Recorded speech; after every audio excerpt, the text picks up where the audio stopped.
A worker climbs a fixed ladder 20 feet up a warehouse wall to access the roof. Halfway up, a rung gives way. There's no cage around the ladder, no fall protection system. The worker falls backward and hits the concrete floor below. This happens more often than you'd think, and it's exactly why OSHA has specific regulations for fixed ladders. Fixed ladders are permanently attached to structures like buildings, tanks, towers, and silos. Unlike portable ladders you can move around, these stay in one place and often provide the only access to elevated areas. OSHA defines a fixed ladder as one with rails or individual rungs permanently attached to a structure.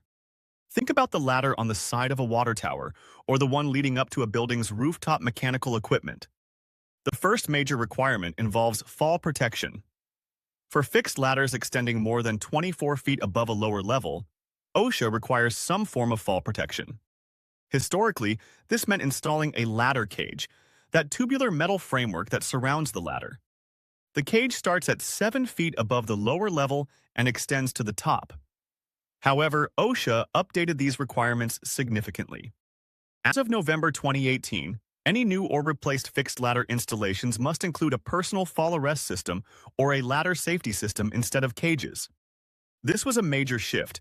Ladder cages don't actually prevent falls, they just contain the person within the ladder area. A personal fall arrest system or ladder safety system actually stops a fall from happening in the first place.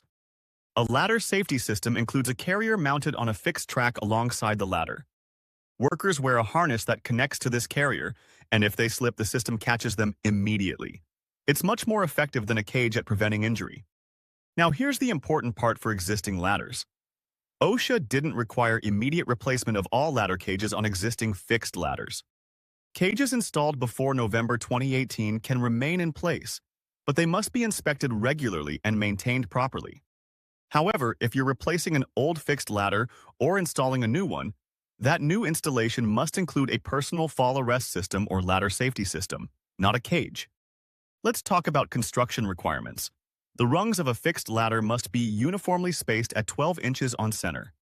This uniform spacing is critical because workers develop muscle memory climbing these ladders.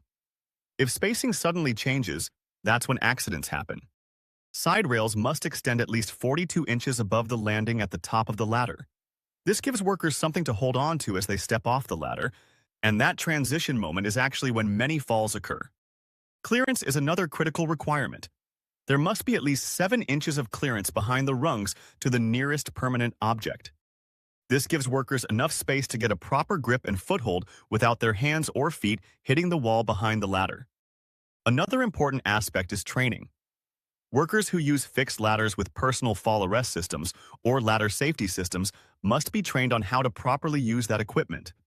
It's not enough to just install the safety system. Workers need to understand how to connect their harness, how the system catches a fall, and what to do if the system activates. For maintenance, employers are required to inspect fixed ladders regularly and keep them in safe working condition.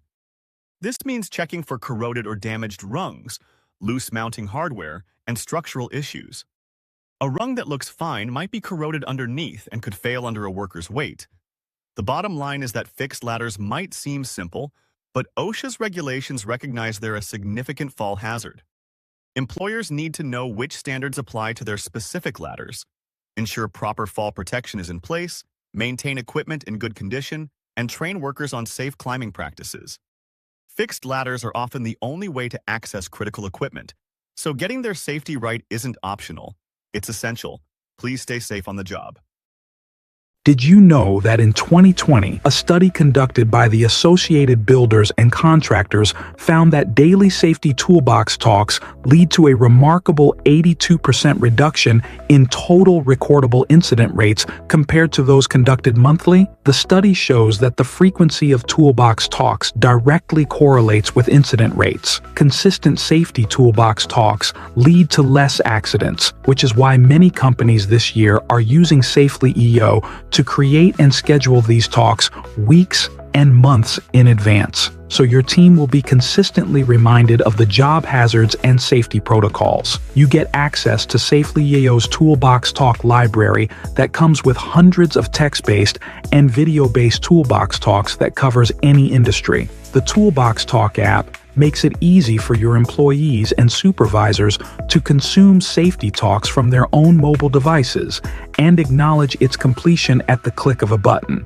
All completed safety talks are tracked, and the data can be exported and available for use. The platform digitizes your safety talks process, so you can focus on what really matters, keeping your team safe and informed. Don't wait until it's too late. Workplace incidents can cost your company millions in liability, lost productivity, and damaged reputation. To learn more, just click the link in the description of this video to request a quick demo.